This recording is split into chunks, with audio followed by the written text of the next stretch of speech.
So good afternoon, everyone. Thank you all for joining us. I'm just adding a few more folks to the room and then we'll get started. Okay, well, welcome. Good afternoon. My name is Carolina Alfaro. I'm the director for the Warrior Cross-Cultural Center here at Stan State. On behalf of myself and the Ethnic Studies program, Dr. Samuel Bañales, we welcome you to today's Artist Talk with Patssi Valdez. We're so excited to host today's presentation and really start sharing space by learning about the wonderful work that Patssi Valdez will be sharing with us today. My pronouns are she, her, and ella. And before we introduce our speaker, I just want to take a really brief moment to acknowledge that our campus sits on unceded territory. Today and every day we honor the traditional lands of the Yokut Nation, the Yokut territory here in the northern central San Joaquin Valley of California. Thank you to them for continuing to be caretakers and protectors of this land. So thank you so much. I'm going to pass it over to Dr. Bañales, who will introduce today's speaker. Thank you, Carolina, so much for introducing for the landing on and also welcoming the guests to today's event. I'm very excited to introduce our renowned guest, who is a visual artist and founding member of the art collective ASCO. Patssi Valdez's artistic contributions in ASCO challenged the dominant narrative of the Chicano movement and Chicano art to provide an expanded and contemporary vision of Chicano identity. In her visual art practice, which includes photography, painting, paper fashion, and installation, Valdez works to capture what is going on for her internally and spatially. Her work has contributed to a Chicana feminist critique of the socioeconomic and socio-political reality of the Chicano community living in the United States. Her artwork is included in major collections, including the National Museum of American Art, Smithsonian Institute, Washington, D.C., the Whitney Museum of American Art in New York, the Tucson Museum of Art in Arizona, the San Jose Museum of Art in California, and El Paso Museum of Art in Texas. Valdez continues making art in her studio in Los Angeles.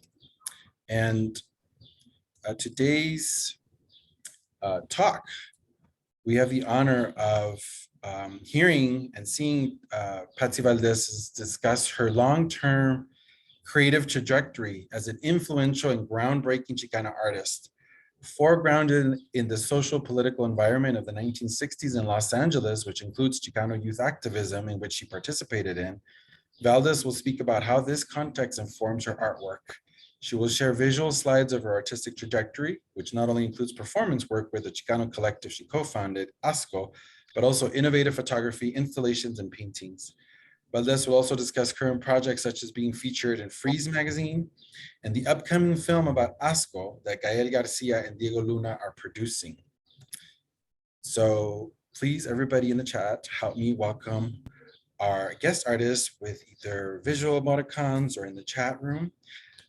And also please use the chat room throughout the presentation when Patssi Valdez will be sharing images of either the context or her artwork. And if you're inspired or there's a certain emotion that is provoked, please feel free to use the chat room to share your opinions. Okay. Thank you, everybody. Patssi Valdez, such an honor to have you here. I know we're only going to get just a glimpse of your life artistic trajectory, but it's just such an honor to be able to just get a taste of some of the work that you've been doing. So thank you so much. And the mic is yours. Okay. Well, thank you so much for inviting me. So why don't we start with the first slide? Because I'm going to give a brief background about where I grew up and a little bit about my childhood.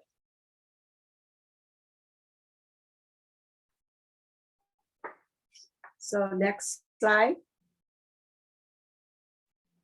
Okay, I love this image because when I look at it, I think, yes, it takes that kind of backbone to survive as an artist.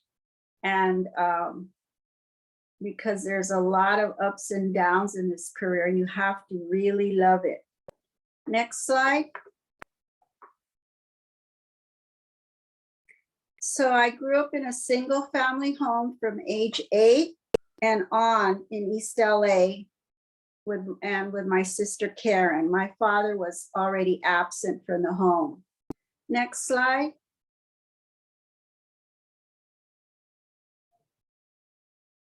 So here I am with my mom and my dad, and we lived on Record Street. I sort of laughed at this picture because look at, I'm gazing at that Christmas ornament. I guess that's where it all began. Next slide.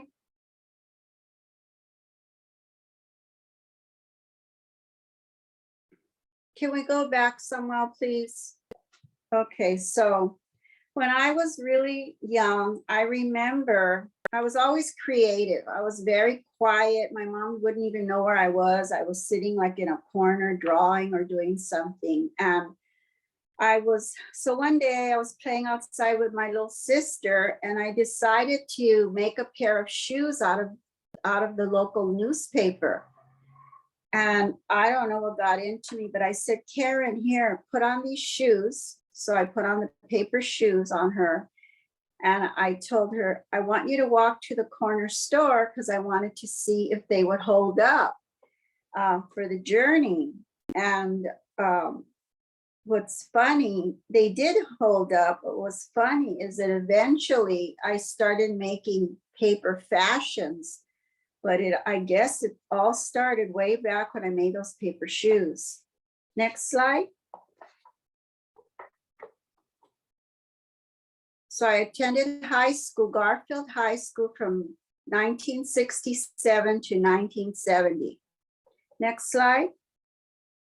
So I attended Garfield High School during a very difficult time. There was a political unrest, and I was only a 10th grader. So it was a bit shocking to be in 10th grade and see all this chaos going on around you. Next slide. And they call them, I've read they call them the blowouts, but I remember them being called the walkouts. So I was 15 years old at the time. I was trying to understand the political issues. I knew the school politics were important and I wanted to participate. The walkouts were in response to the school system and to the racism in the school system and the deliberately inadequate public education that we were receiving in our schools. Most of our books were even outdated. So, and another thing in high school is I do remember experiencing racism with one teacher in particular. During my time in school, you had to take homemaking. It was a requirement. And I remember the homemaking teacher saying, now, you better do well in this class because someday you're going to be cooking and cleaning for others. And I was appalled. I was like, lady, you're crazy. I'm going to be a great artist. And another thing that took place in high school is I took I forgot what kind of test it was, but I remember being told, oh, you're going to make a great clerical worker. And I'm like, excuse me? I have other ideas for my life. Anyway, the only exception in the school was I had a great art teacher named Mr. Ramirez, who was the only Chicano art teacher I can remember. And at the time I went to school, art was mandatory. And boy, was I lucky. I attended school when that was mandatory because I really excelled in that field. Next slide.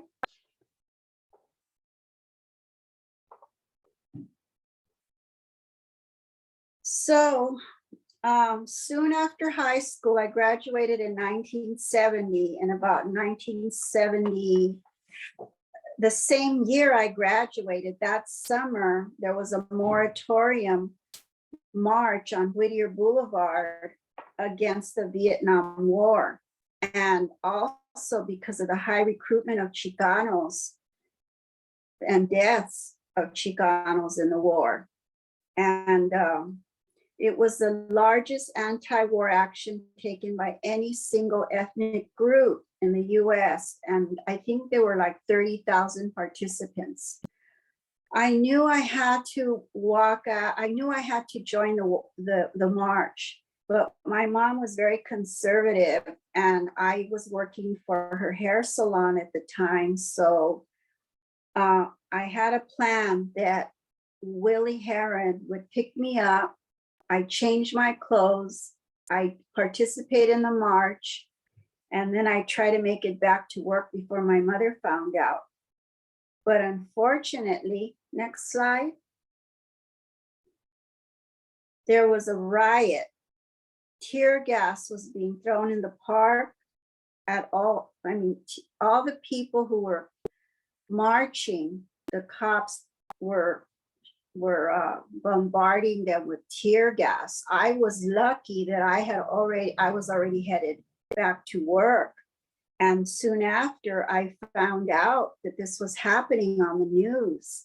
And this is just around the block from where I lived. Next slide. And Whittier Boulevard was a very popular place to shop. People cruised on that street. And I just remember how horrific it all looked when the riots took place. There was shooting in the streets. It was like people were screaming, running into my mom's yard because they had been tear gassed and she was trying to help them. It was just horrific. Next slide.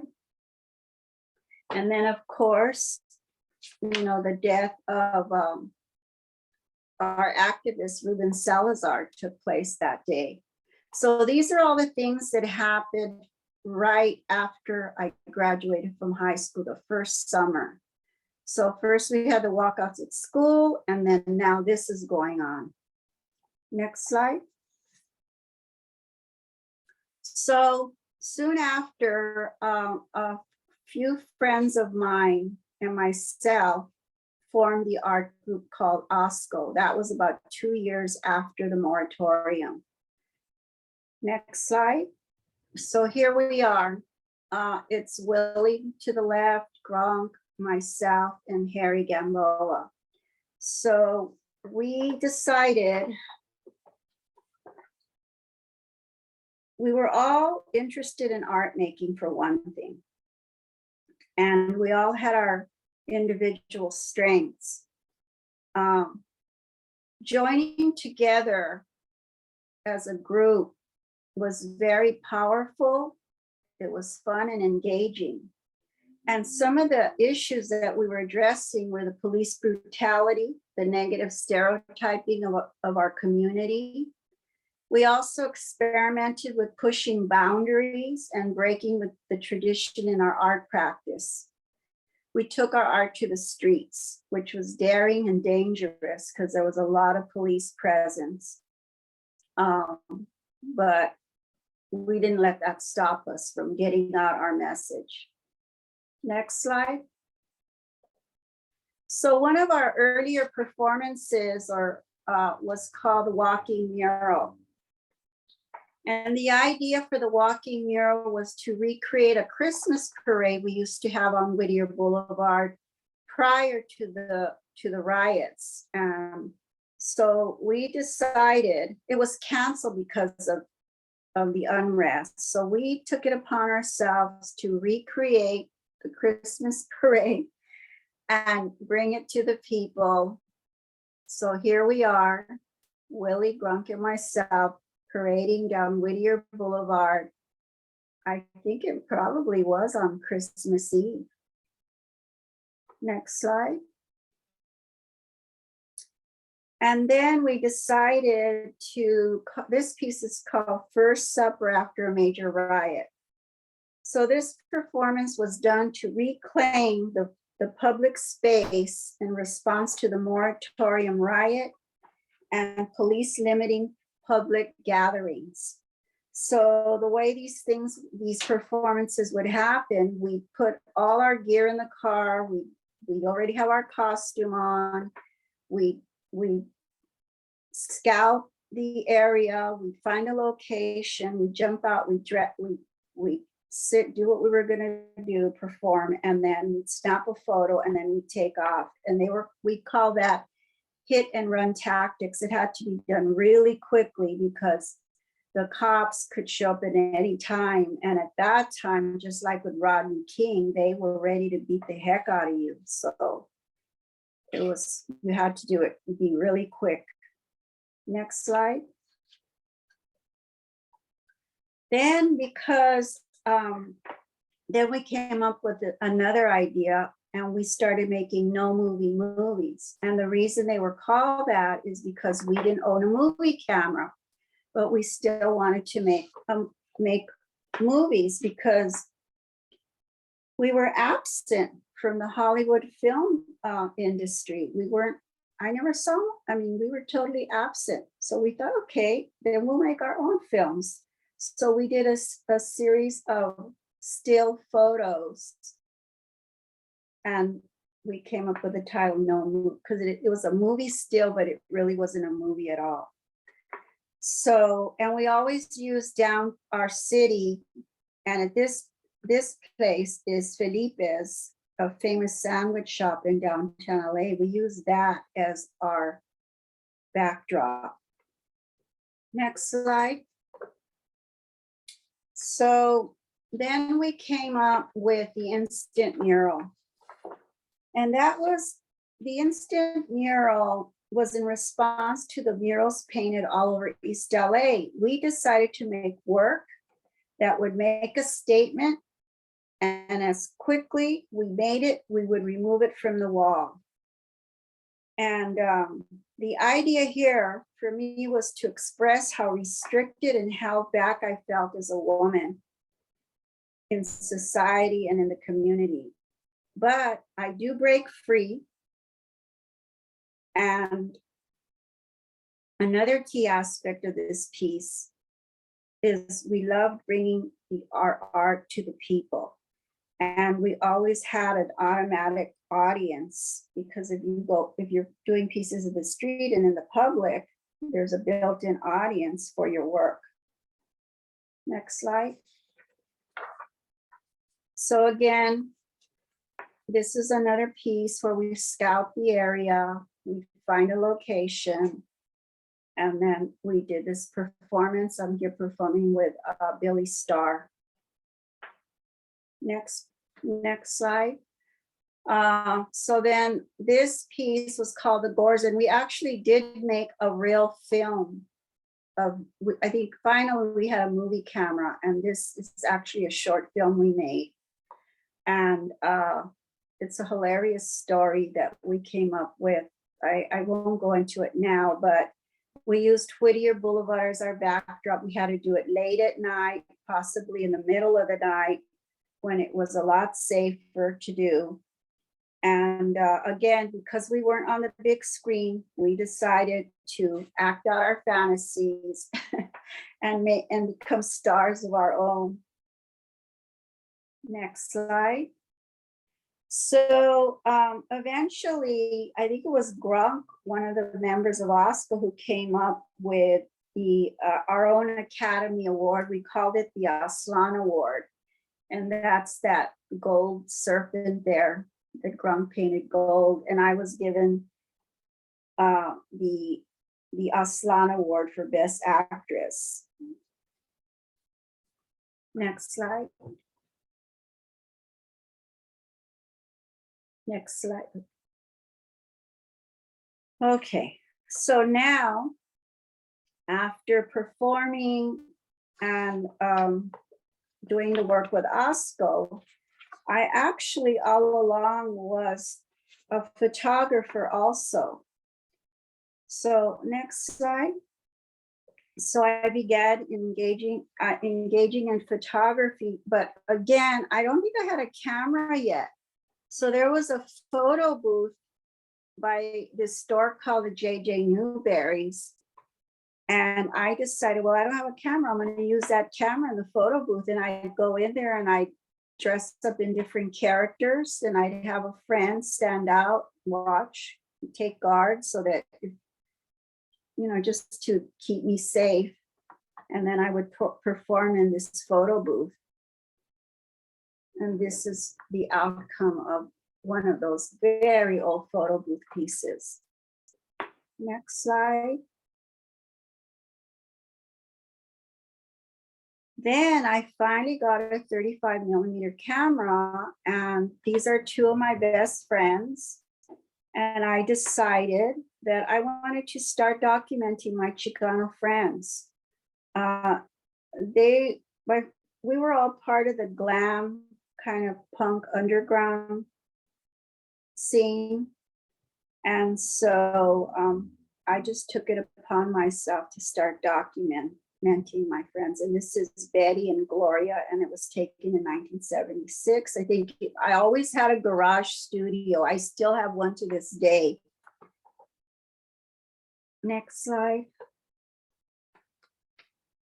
This is and actually these are my first photos I ever took with a camera. And again, taken of Betty and Gloria in my studio garage. And here, though, I did start experimenting a little with makeup because I did take theatrical makeup in junior college. So I started doing makeup. I experimented a little with lighting and fabric. And this was the outcome. Next slide. So Gloria, who was in the other photo, she was an expert. She could look at a picture of an outfit in a magazine and she could reproduce it. So she said, I'm going to do a fashion show in this local, like, it was actually like this cheesy kind of bar. And so I said, okay. So I went, and these are her models, and these are some of the clothing she designed. As the young women were rushing past me, I would say freeze, and I'd snap their photo, and then they go on to the runway. And I also started experimenting with adding on, like I rubbed on it was called some kind of rub-on letter set that I added on the girls' eyes. And I started sort of playing with the image, hand coloring them to take them to another level. I didn't like straight photography that much. Next slide. So then I had another friend named Sylvia Delgado. She was a brilliant poet and writer. And again, here I am. I took her photo, and I used to always have fabric around the studio. So I draped it on her, lit her, did her makeup. And this is the outcome of that photograph called Sylvia in Purple. It's now owned by the director of the Andy Warhol Foundation. So I'm pretty happy about that. Next slide.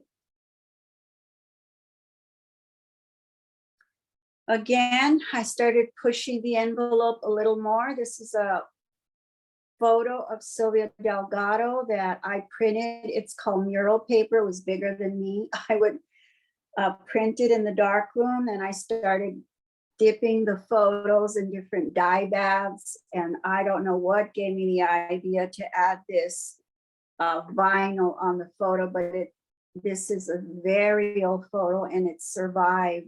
And I actually personally really like it because I was pushing I was pushing the envelope on my photography. Next slide. So this piece is called Downtown LA. And what I decided to do was I parked my car downtown, and then I'd walk up and down around and again, scouting downtown, the nice part of downtown, and behind the scenes. I took all these photographs and I did this collage. I was trying to capture the movement of the city with that car on the left side, the buildings. And then, of course, I pasted, or my friends in the foreground, Sylvia, Dee, Mario, Charlie, and my sister on the left, and artist Grunk walking away in the distance. So I hadn't sold a photograph up until this point, and the ambassador from Germany was in Los Angeles. This piece was on exhibition. He saw it, and so he purchased it, and now it lives in Vienna. Next slide.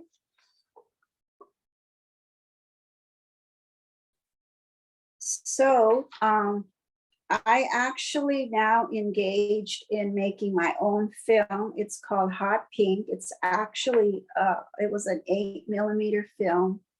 And these are my 3 actors that performed in my film. It's going to be showing in a new exhibition that I'm in right now called LA Memo. So again, I just thought it was so important to capture my Chicano friends. And I'm so glad I did that, because 2 of them have already passed away. One from breast cancer and the other one's from AIDS. Next slide. So now we're going to move on to my contemporary photo assemblage. Next slide. So recently, these are recent. I started, these photos have been in storage forever. I'm a digital, now I print digitally. So these digital prints, this is of Dee, were in a box in storage, and I recently pulled them out and I started revisiting my old photography, hopefully getting ready to have an exhibition of it, because it's really never been seen in public, most of my photos. So here I'm playing with spray paint and different forms of folding paper. And I'm hoping, and I also was revisiting hand coloring and coloring the image on the computer. Next slide. Here's another one of those assemblages of Dee. Folded paper, hand painted paper, hand colored paper. I really enjoyed making these. Next slide.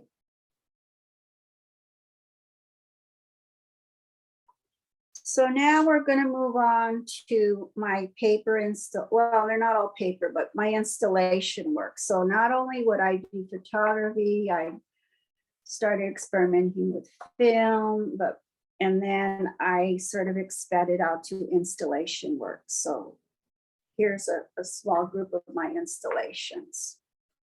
Next slide.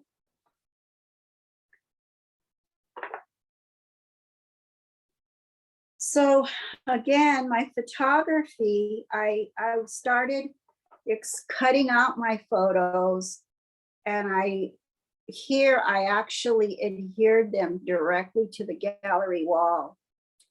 And then I was still a very poor artist, so the framing here is just done with tape. And then I proceeded to use stencils, cutouts, some acrylic paint, and some spray paint and tape. And this is a piece I created at Lace Gallery. Fortunately, the 3 pieces in the middle still exist, because I think they were backed with paper or canvas, but the other part is lost. Next slide. So then there came a point where AIDS was rampant in the community. And I asked the gallery, the gallerist, this was at the Otis Gallery, and I asked him, do you think I could paint directly on the gallery wall? And he said, sure. So I was allowed to go into the gallery and do this large crucifix cross And it was in homage to all the friends that I had lost during the AIDS epidemic. I was paying homage to them. It was a really horrific, another very horrific time for me. Next slide. Another thing I did, because I always had a very low budget, my sister used to make fun and call me, what would she call me? That like I had a bag was full of tricks. So I had rolls of tape, I had some prints and spray paint. So I went to install my work at this particular gallery. And I think, so because of all the difficulties that I had encountered, not only in the community, but also at home, this is the outcome of those feelings. And it's a mixed media installation. Next slide. So this is a long shot of an altar I did, and it was celebrating women. And next slide, there'll be a detail of it. So I decided to make this altar, and it's hard to see here, but I have photographs of different, either women of color or famous writers, or just different women that were important throughout history. And I proceeded to pay homage and make this altar. Next slide. So I did a painting exhibition at Cal State Northridge. And at the same time, I was asked by the curator if I could do an installation. So I designed the furniture in this piece. I designed the table, the fireplace, and the two tables in the foreground, and this sort of, I was given this coffin on the left side, and I ended up standing it upright and embellishing it with different objects and things. So I just loved, I actually did want to do a whole furniture line, but I don't know, I didn't have the backing. It just takes a lot. But I loved buying things that were really cheap, I'll say cheap or affordable. So I bought all these little Mexican hats to make a pattern on the back wall, and the little sarapes on the right, and those cards on the table. I always felt like I needed things where I could have a lot of it to play with it and make patterns. And not only that, but they were symbolic to my culture also. Next slide.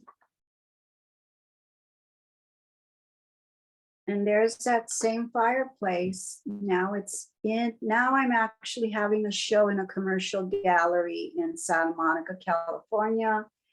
So now I'm doing an installation, which is also incorporating my paintings. So I'm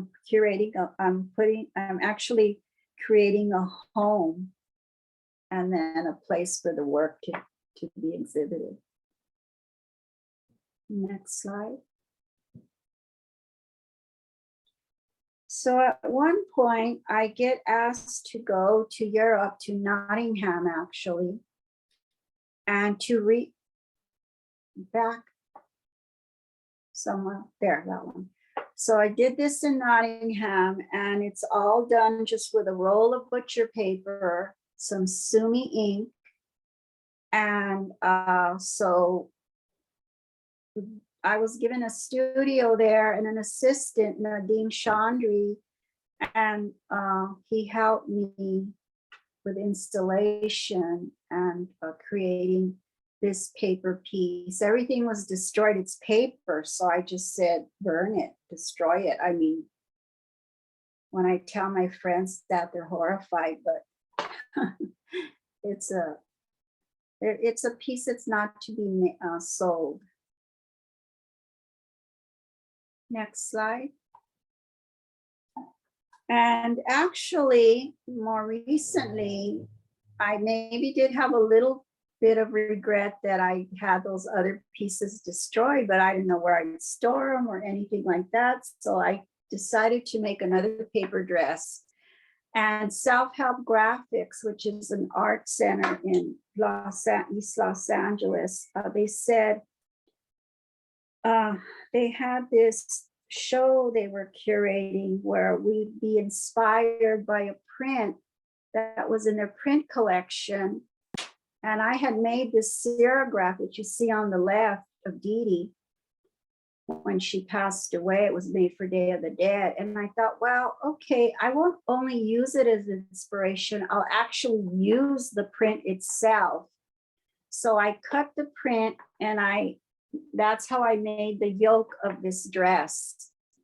And fortunately, one of my collectors purchased it, and then we proceeded to have this plexi box made for it. So at least there's now one dress, or no, this is a second dress that still exists. And it's all made out of paper. Next slide.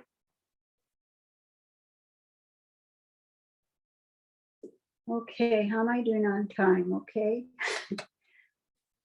Okay. Yeah, you have about 10 minutes and then Okay. and then 10 minutes for Q&A. Great. So now we'll move on quickly to the paintings. I started painting in 1988. I mean, my first body of work was completed in 88. So that's why I use that as a marker. And to 21. Next slide. So I was in therapy at this time and trying to deal with first, well, let me go back. So first I was very concerned with social political issues early on in my career. Then there was a point where I thought, you know what, Patsy, now you've got to deal with your issues. So I started going to therapy, and my therapist said, why don't you try painting out those feelings? So this was the first painting I did, called The Kitchen.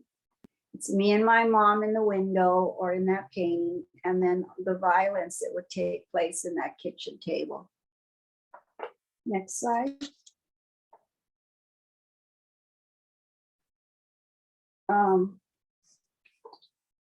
So then, due to all the stresses in my life, I was a migraine sufferer. I'm no longer a sufferer of migraines, but so I decided to do this self-portrait while I was having a migraine.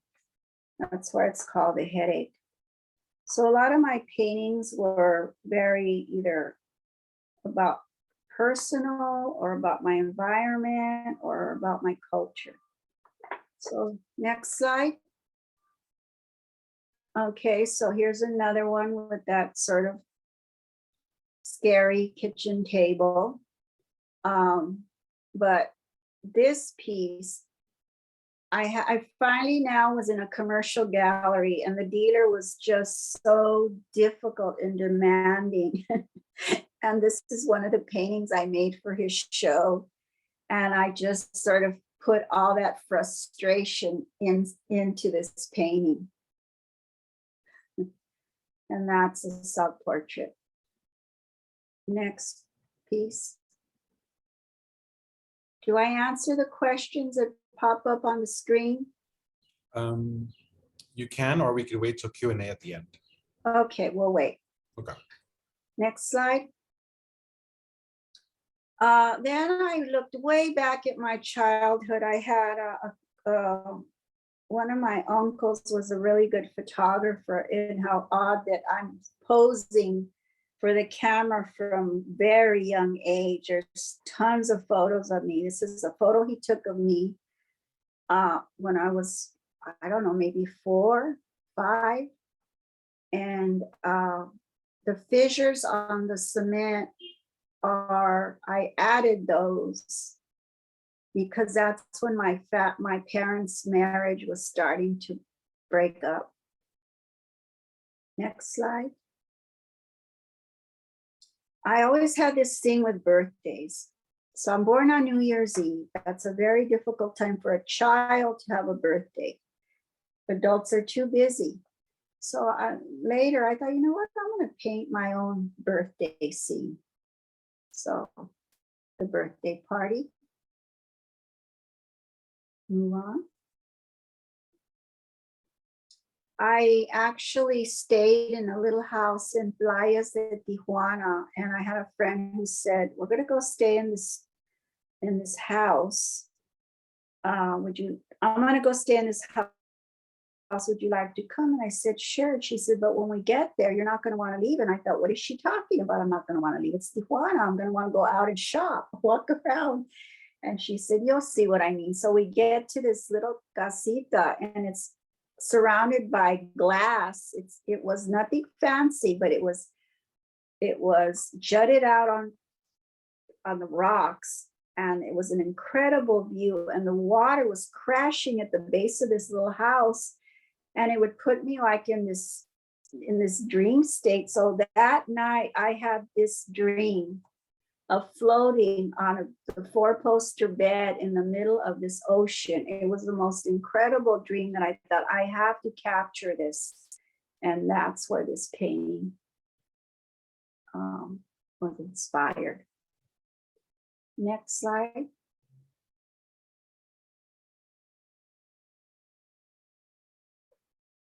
And again, one of my goals was to try to paint the interiors of either my friends or my family's homes. So this was a painting I did in memory of my mom's dining room. Next slide. So I was over at a friend's house, JD and Diane Rodriguez, and I said, oh, I love that kitchen. It was so like nostalgic. And I said, do you mind if I come over, set up my easel and sketch your kitchen or paint it? And they said, not at all. So one of my processes is I take the easel on site, I sketch directly on the canvas, and then I take it back to the studio and paint it. So this is their kitchen. Next slide.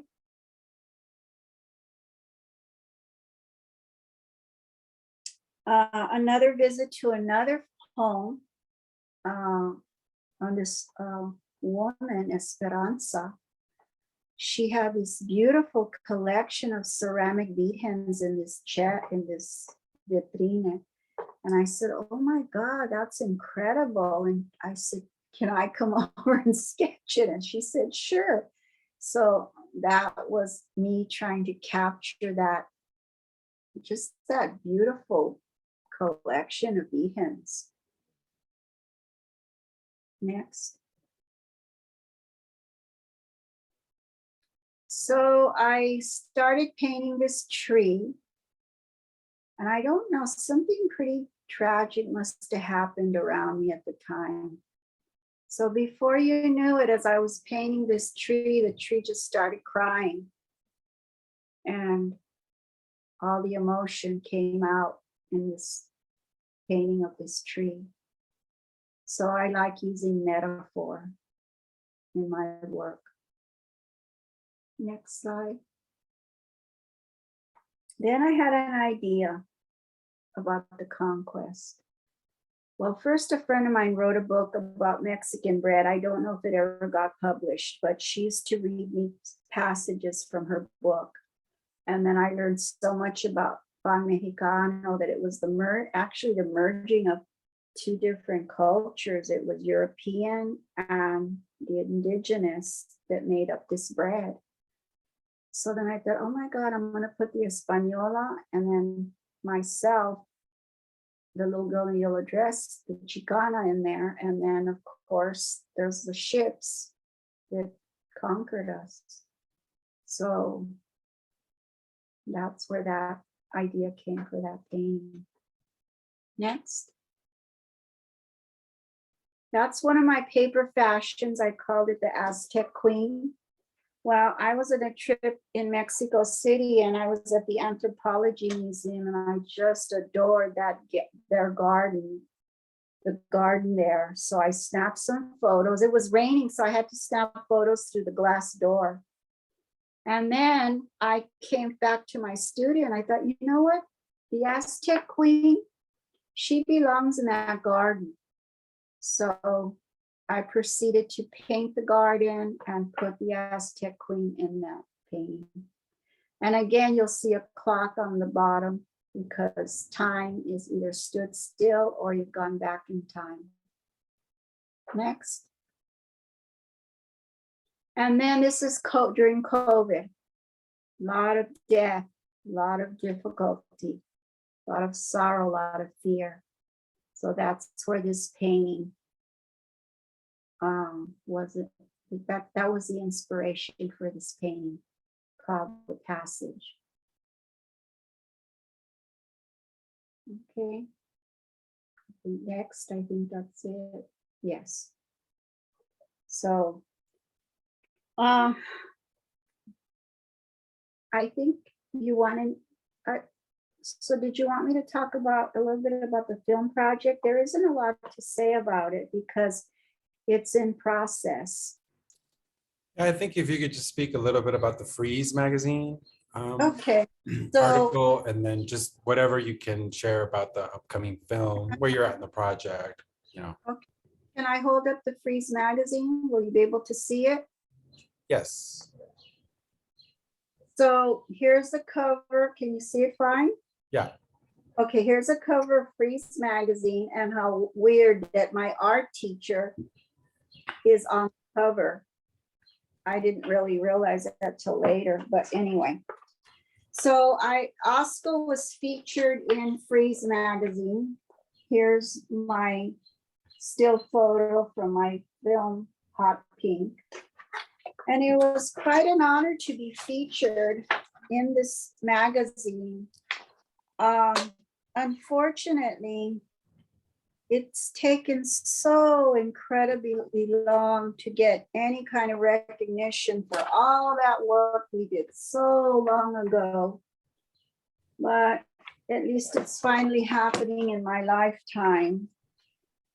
I'll try and show just a few pages of, I don't know if it's even, you can even see it, but it's terrible to show it like that. I should have photographed it. But anyway, we went to, I'd never been to Freeze. It's a contemporary, how can I say this? They show contemporary work. And it was really an incredible, it was a really lovely show, art fair. And so this magazine is the outcome from that contemporary art fair. I don't really know what else to say about it. I think that you want to ask me anything about that, because I'm sort of lost for words. Well, maybe just mention the film project, just where that is and what the plan is, I guess. Where and when can we watch it? God, I wish I knew all those answers. So an ASCO documentary is being made, and the director's Travis Gutierrez Senger, if I'm saying it properly. He's half Chicano, he's mixed, and he really related to the ASCO imagery, and he's a very young filmmaker, but I'm really excited to be working with him. We're going to start filming again in a few weeks. So we're still in the filming process. So they're filming the original group, and then they're actually including younger artists that have been inspired by what we've done by the ASCO group. And I haven't seen anything yet. I've just been in the filming. We've just been filming it. I haven't seen any of the film yet. I have no idea how it's coming along visually, but I'm really happy that this work's going to be documented to share with young people. And I don't know where it'll be airing yet. What they do, they make the film, then they shop it around and see who's going to purchase it. So it could be on HBO or that we don't really know yet. So it's all in the making right now. Put a link in the chat with information that Gael Garcia Bernal and Diego Luna, Oh, that's right. I'm two so famous Mexican producers, they're behind producing this documentary. Yes, thank you for not reminding me, but saying that, because I found out that they're huge fans of the ASCO group. I had no idea. I'm so honored and really happy to have them backing this film along with Ultimate. And so I'm hoping it's going to be a fabulous film. Great. Thank you. So you definitely want to have some time for Q&A. Please use the chat for folks who want to ask a question, or if you have a comment. If you would like to speak, just please raise your hand, the symbol, so that we know. There was a question that was typed, which was, how long did it take you to make the dresses, the paper dresses? Well, if we're talking about the Nottingham exhibition, the black and white one, is that the one you're talking about, or the one in the box, the one in the case? Because there's two different answers. If it's the big installation, that took a couple of weeks with an assistant and about 8 girls from the Fashion Institute assisting us. So that was a daunting project because it's a set and costuming. The one in the plexi box, that took a couple of weeks to do, because I would rework it and until I was satisfied with what I was doing. And then the box being the plexi box came later, but yeah, I could say it was over a couple of weeks. You have to gather the process is you gather all the materials, then you assemble the structure, then you dress the structure, and you redress it and rework it. And so it's a process. Thank you. Alondra Cepeda raised their hand. Go ahead. Hi, Patsy. I just want to first off start off by saying thank you so much for the presentation. I really enjoyed it. And one of my questions was that really was interesting was the first suffer after the major riot, like how you said it was like a hit and run. So like what was going through your mind and your friends, like, you know, how like you guys all had to get together, like, oh, like we got to do this, like in like very short notice. Like how did you guys come up with like such wonderful like plans? You know, you guys didn't have that much time to do it. So no, but this is what would happen. So the ASCO group, the 4 of us, we hung out every day.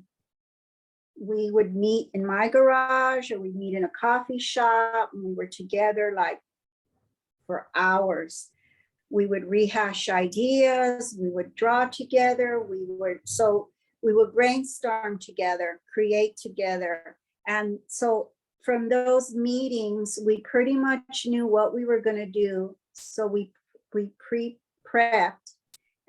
But the process itself took a matter of minutes, but there was a lot of prep prior to that, and concept before that took place. So it's And- almost, I'm it's just sorry. like almost you're hanging out with your friends, and it's like you spontaneously with a plan come up with something.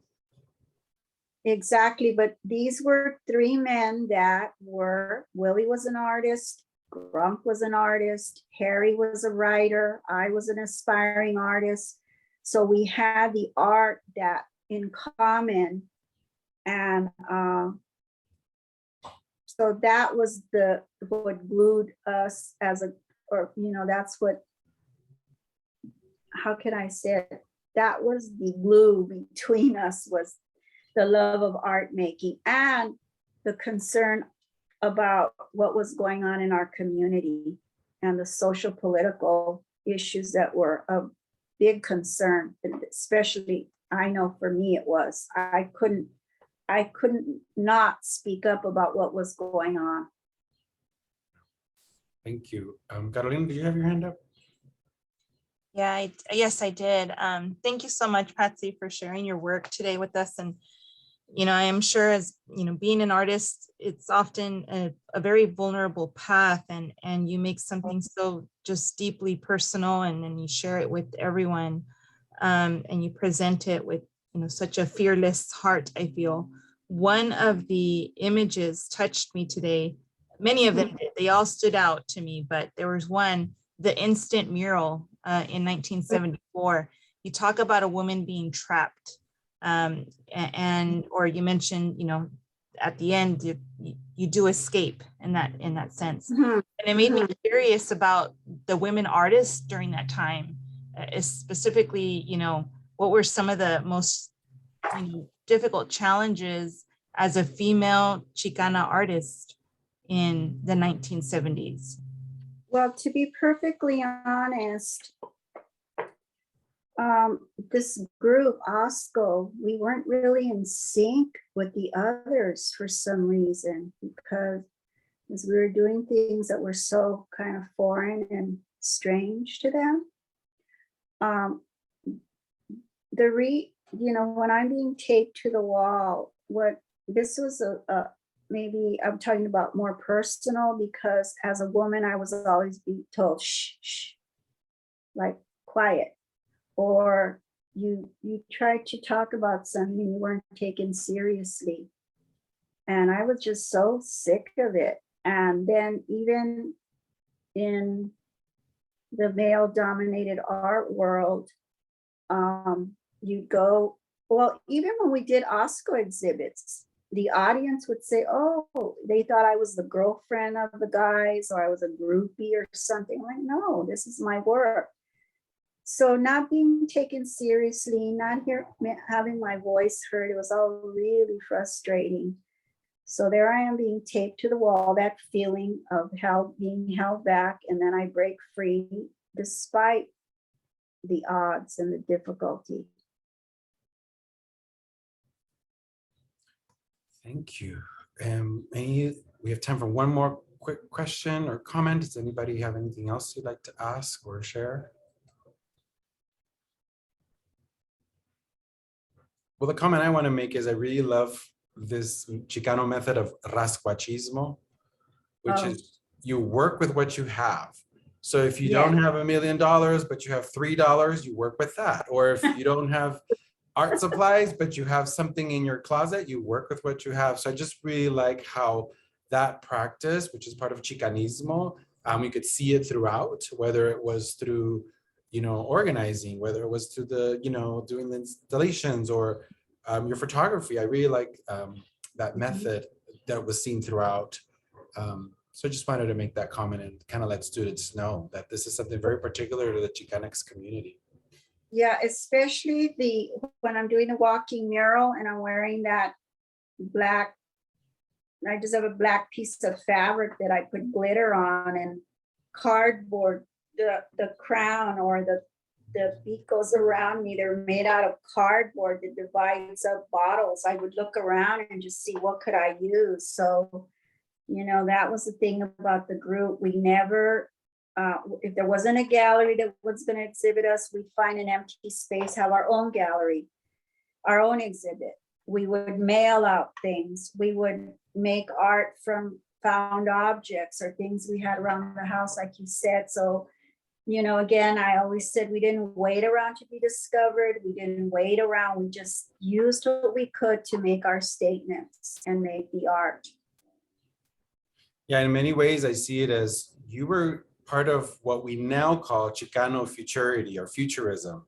You were doing this in a time in which it was not the norm. And you were even challenging the norms of what was considered a Chicano movement. So in that way, you were very avant-garde as a collective and the work that you've done.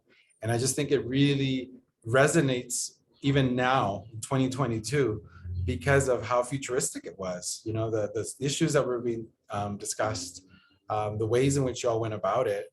In many ways, you were practicing sustainability, right? You were not like going out to like spend all this money and pollute the environment. You're working with the environment and working with what was there. So anyhow, I just really want to end on that really high note. And every time I hear you speak, I always feel like we need more and more and more. And I would love, for example, to have just a session where like the audience can just analyze your art. I'm always curious about their perspectives and what they think, right? So just a lot of ideas that were generated from this. So thank you so much, as was said in the chat, very inspirational. So at this point we'll end. And so folks who's present, if you could just show your appreciation to our guest speaker, whether through an emoji or through the chat room, would really appreciate that. So thank you so much for being with us today, Patssi. We look forward to learning more about your future work. And thank you so much, because we didn't even talk about gouaches or ceramics. I mean, that's why it's like and your paintings, there's so many more. I mean, there's just so much. So this was just kind of like a little taste. Mhm. But I thank you all so much for inviting me and allowing me to share my work with you. And I hope it'll be inspiring. Thank you. Thank you so much. Okay. Thank you, Patsy. Bye-bye.